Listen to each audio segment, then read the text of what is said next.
Hi అండి, నమస్తే. రెండు బౌద్ధ దేశాలు కంబోడియా, థాయిలాండ్ ఒక శివాలయం గురించి అయితే తన్నుకు చేస్తున్నాయి.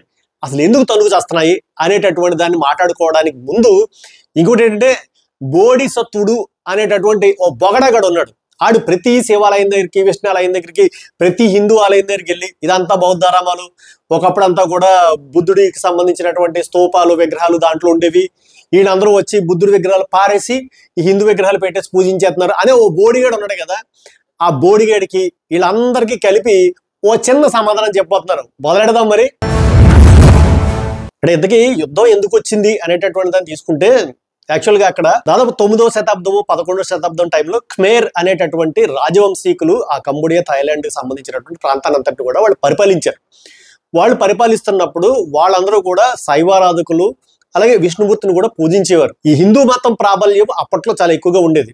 అంటే ఒరే, అది మీరు ఆర్యులు వలస సిద్ధాంతము అనేటటువంటి దాన్ని పట్టుకుని ఏళ్లాడుతున్నటువంటి గొర్రెలు, మీరు కూడా ఇన్సావండి. మంచి సబ్జెక్ట్ ఉంది ఇందులో. సో వీళ్ళు ఏంటంటే ఒక 3 హిందూ దేవాలయాలు అయితే అక్కడైతే పెట్టారు. పెట్టిన తర్వాత ఈ ఫ్రెంచ్ వాళ్ళు ఉన్నారు కదా, వీళ్ళు మొత్తం ప్రపంచాన్ని అంతా ఆక్రమించి అమ్ముకు దొబ్బి మొత్తం అక్కడ ఉన్నటువంటి వనరులను దోచేసుకున్న తర్వాత వదిలేస్తారు కదా.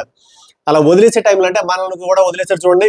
ఇండియాకి పాకిస్తాన్కి మధ్య పిఓకిని వదిలేసినట్టుగా అక్కడ డాంగ్రెక్ అంటే మనకి హిమాలయాలు ఎలాగైతే ఉన్నాయో అక్కడ డాంగ్రెక్ అనేటటువంటి పర్వత ప్రాంతాలు ఉన్నాయి. అక్కడ నుంచి 195 కిలోమీటర్ల మేర ఉన్నటువంటి సరిహద్దు ప్రాంతం ఏదైతే ఉందో దాన్ని వాళ్ళు సరిగ్గా గీలేదు.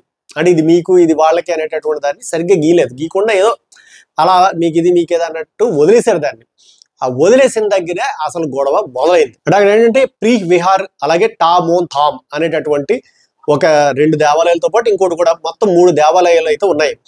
అందులో ఇప్పుడు వచ్చిన పరిస్థితి ఏంటంటే, దీని మీద ఈ సరిహద్దు మాది అనేటువంటి గొడవ ఐసీజే అంటే ఇంటర్నేషనల్ కోర్ట్ ఆఫ్ జస్టిస్ అక్కడికి కూడా వెళ్ళింది. వెళ్తే వాళ్ళు ఏం చెప్పారంటే, ఈ యొక్క ఆలయం ఏదైతే ఉందో అది కంబోడియాకి చెందుతుంది అన్నారు. సో ఇప్పుడు థాయిలాండ్ వాళ్ళు ఏం చేశారు, ఆలయం అక్కడ అయితే ఉంది కానీ 4500 స్క్వేర్ కిలోమీటర్స్ ఉంది కదా, ఆ ముక్క అంతా కూడా థాయిలాండ్కి వస్తుంది అనేటటువంటిది వీళ్ళు. ఆలయం మాది అయినప్పుడు ఆ టోటల్ గా ఉన్నటువంటి ఆ భూమి ఏదైతే ఉందో అది కూడా మాదే కదా అని వీళ్ళ వాదన. సో ఇది తెగట్లేదు, ఎప్పటి నుంచో తన్నుకుంటున్నారు. మళ్ళీ 2008లో కూడా తన్నుకున్నారు. 2011 టైంలో యునెస్కో ఏం చేసిందంటే, ఇది అసలు ప్రపంచ వారసత్వ సంపద కింద దీని అయితే గుర్తిస్తున్నాము అని ఎప్పుడైతే అన్నారో అక్కడి నుంచి అసలు గొడవ మళ్ళీ మొదలైంది. సో ఈ గొడవలన్నీ మనకు కనబడుతున్నాయి. ఇవన్నీ కాదు, అసలు యుద్ధానికి కారణం ఏంటి అంటే, అక్కడ ఉన్నటువంటి ఒక కంబోడియా సైనికుడు, అంటే ఇరు దేశాలకు సంబంధించిన సైనికులు కూడా సరిహద్దు కాబట్టి అక్కడ కాపలా కాస్తూ ఉంటారు. మనకి చైనా బోర్డర్ లో మనకి గాల్వాన్ లోయలో జరిగినట్టుగానే అక్కడ ఏదో చిన్న ఘర్షణ అయితే జరిగింది. ఆ జరిగినప్పుడు ఈ థాయిలాండ్ సైనికులు కంబోడియా సైనికుడి మీద దాడి చేయడంతో అతను చనిపోయాడు. అక్కడ గొడవ స్టార్ట్ అయింది. యాక్చువల్ నిజానికి అయితే గొడవ స్టార్ట్ అయింది. కాకపోతే షెనవత్రా అని ఇప్పుడు ఏదైతే థాయిలాండ్ ఉందో, థాయిలాండ్ యాక్చువల్ గా రాజవంశీకులు పరిపాలిస్తున్నారు. అక్కడ రాజుని రామ అని పిలుస్తారు. చాలా మందికి థాయిలాండ్ అనగానే థాయ్ మసాజ్ ఇయే కనబడతాం, లేకపోతే పట్టాయ అని, ఈ పూరి జగన్నాథ్ పుణ్యం అని ఆ రెండు అంటించాడు. యాక్చువల్గా థాయిలాండ్ అంటే అదే కాదు, ఒకానొకప్పుడు హిందూ రాజ్యంగా వెలిగినటువంటి ఒకానొక దేశం అది. ఇప్పటికీ ఆ రామాయణాన్ని కానీ, శివుడికి సంబంధించిన గాథలు కానీ, వాళ్ళ సంస్కృతి సాంప్రదాయ నృత్యాల్లో మనం కూడా గమనించవచ్చు. అక్కడ ఉన్నటువంటి రాజుని కూడా రామ అని అయితే పిలుస్తారు. సో రామ 5th టైంలో అక్కడైతే ఆ గొడవ జరిగింది. ఏదైతే యుద్ధం జరుగుతుందో ఫ్రెంచ్ వాళ్ళు వీళ్ళు అందరూ కూడా వచ్చి అక్కడ ఆ దేశం మీదకి పడి, ఎందుకంటే అప్పటికే వియత్నాం కానీ మిగతా చైనా ఇవన్నీ ఆక్యుపై చేశారు. అక్కడికి వచ్చినప్పుడు ఆ 5th రామ ఆయన ఎవరైతే ఉన్నారో ఆయన సంధి చేసుకున్నారు వాళ్ళతో. మీరు మాకు గొడవలు అవి ఏమొద్దు, మీకు కావాలంటే మేము డబ్బులు, మీ ట్యాక్స్లే కదా మీకు కావాలి, అయితే మేము పే చేస్తాము, యుద్ధం అయితే వద్దు అని చెప్పి నీట్గా తప్పించుకున్నాడు. ఆ ఫ్రెంచ్ వాళ్ళు వెళ్ళిపోతూ ఉన్నప్పుడు వాళ్ళు ఒక లైన్ గీసి ఇచ్చారు, ఇది థాయిలాండ్, ఇది కంబోడియా అని. అక్కడ అసలు గొడవ అయితే స్టార్ట్ అయింది. ఇప్పటికీ కూడా అదే ఇప్పుడు ఉన్నటువంటి ఆయన 10th రామ. సో ఆయన ఉన్నా కానీ మనకి ప్రెసిడెంట్ ఆఫ్ ఇండియా ఎలా ఉంటారో వాళ్ళు ఉంటారు. కాకపోతే ఈ అడ్మినిస్ట్రేషన్ అంతా కూడా ప్రైమ్ మినిస్టర్ చూస్తారు. ఆ ప్రైమ్ మినిస్టర్ ఒక లేడీ షెనవత్రా.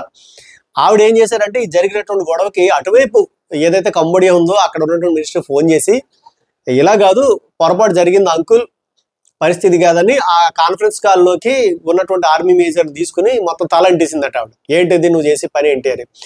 ఈ ఆడియోని ఎవడో లీక్ చేశారు. అక్కడ ఉన్నటువంటి థాయిలాండ్ ప్రతిపక్షం వాళ్ళు లీక్ చేయడంతో అక్కడ ఉన్నటువంటి కోర్టు ఆవిడని ఆ ప్రైమ్ మినిస్టర్ పదవిని తీసేసింది. అసలు అక్కడ మొదలైంది. ఇక్కడ నుంచి ఈ ఆర్మీ తన్నుకోవడము ఇదంతా గొడవ స్టార్ట్ అయింది. కాకపోతే కంబోడియాకి థాయిలాండ్కి ఉన్నటువంటి సైనిక సామర్థ్యం చూసుకుంటే కనుక థాయిలాండ్ చాలా ఎక్కువ సైన్యాన్ని కలిగి ఉంది. దాదాపుగా 30 కోట్ల మంది జనాభా ఉన్నారు. దీని యొక్క రెవెన్యూ పర్ క్యాపిటల్ ఇన్కమ్ ఎక్కువ, అలాగే సైన్యం మీద వీళ్ళు ఖర్చు పెట్టే బడ్జెట్ ఎక్కువ. కంబోడియా చూసుకుంటే దాంట్లో 10% కూడా ఉండదు, మహా అయితే 2-3 కోట్ల మంది జనం ఉంటారేమో అంతే. కాకపోతే వీళ్ళు యుద్ధం చేసేంత ఆ ధైర్యం ఎలా వచ్చింది, ఎందుకు వీళ్ళు తిరగబడుతున్నారు అనేటటువంటి పాయింట్ చూసుకుంటే కనుక వీళ్ళని వెనకాల ఉండి తోసేది మన గుంటనక్క చైనా అనైతే మనకి క్లియర్ గా తెలుస్తూ ఉంది. అలాగే థాయిలాండ్ ని ఎవరు తోస్తున్నారు అంటే అమెరికా. ఎందుకంటే వాళ్ళ దగ్గర F-16 జెట్ ఫైటర్స్ ఉన్నాయి. మీకు తెలియదు కాదు, మన వాళ్ళు కూడా ఎందుకు వాళ్ళది F-16 అంటే అది గాల్లోకి ఎగరానన్నా, మిసైల్ లాంచ్ చేసి పేల్చాలన్నా కూడా ఆ సాఫ్ట్వేర్ ఏదైతే ఉందో ఆ సాఫ్ట్వేర్ ని ఆ పనిచేసేలాగా అక్కడ రిమోట్ లోకాలు అది ఇక్కడ పనిచేస్తుంది, లేకపోతే అక్కడ బ్లాక్ చేస్తే ఇక్కడ బ్లాక్ అయిపోతుంది. కాబట్టి F-16 జెట్ ఫైటర్లు పైకి లేచి కంబోడియా మీద దాడి చేస్తున్నాయి అంటే ఇండైరెక్ట్ గా అమెరికా వాళ్ళకి సహాయం చేస్తున్నట్టే.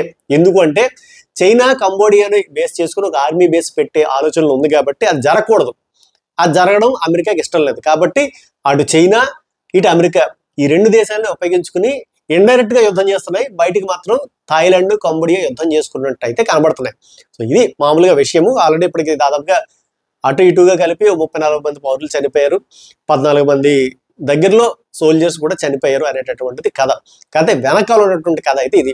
ఇంకోటి ఏంటంటే ఎక్కడ ఆలయం కనిపించినా ఇది మా బౌద్ధ ఆలయము, దీని అగ్రవర్ణాలకు సంబంధించినటువంటి వాళ్ళు, ఈ బ్రాహ్మణికల్ ఫీలింగ్ ఉన్నటువంటి వీళ్ళందరూ కూడా ఆ బుద్ధుని తీసేసి మా ఆలయాలు దొబ్బేశారు, మాకు ఇచ్చేయాలి అంటే ఇప్పుడు మిగతా 2 మతాలు ఉన్నాయి కదా, అందులోకి వెళ్తే ఇప్పుడు ఏంటంటే మనకి కులానికి ఉన్నటువంటి రిజర్వేషన్లు పోతున్నాయి అనేటటువంటి కొత్త మాట హిందువులందరూ జాగృతమై చైతన్యమై మాట్లాడుతున్నారు. కాబట్టి ఈ బోడిసత్తుడిగాడు కొత్తగా బౌద్ధాన్ని ఎత్తుకెత్తుకున్నాడు. అరే బొగడా, నీకు చెప్తున్నాను, నువ్వేం చేస్తావంటే ఆ 2 దేశాల దగ్గరికి వెళ్ళి ఒరే మీరు శివాలయం అని చెప్పి కొట్టుకు చేస్తున్నారు, అది శివాలయం కాదురా బాబు బౌద్ధాలయము అని చెప్పు. ఏదో మీ వాళ్ళే కదా, అటైపు ఉన్నోళ్ళు మీ వాళ్ళే, ఇటైపు ఉన్నోళ్ళు మీ వాళ్ళు, చెప్పు అసలు బుద్ధిజం అంటే ఏంటరా, నువ్వు ధ్యానం చేయవు, మాంసం తినకూడదు, ఆపవు, మందు తాగకూడదు, లేకుండా మనం ఉండలేము, దానికే పైసలు పేటిఎం అడుక్కొని తింటాము, మరి నీకు ఎందుకురా బౌద్ధిజము?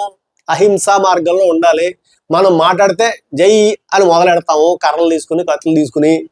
మరి బౌద్ధిజంలోకి నువ్వు ఎలా వస్తావురా? అసలు బౌద్ధిజానికి సంబంధించినటువంటి మూల సూత్రాలే పాటించు నువ్వు. నీ గుడితే ఏం చేసుకుంటావు? గుడి నీకు ఎందుకురా గుడి? అది విషయం. అంటే ఆడి గురించి కూడా మాట్లాడమని ఒకళ్ళిద్దరు కోరారు. టాపిక్ వచ్చింది కాబట్టి దీంట్లోకి అదైతే తోశాను.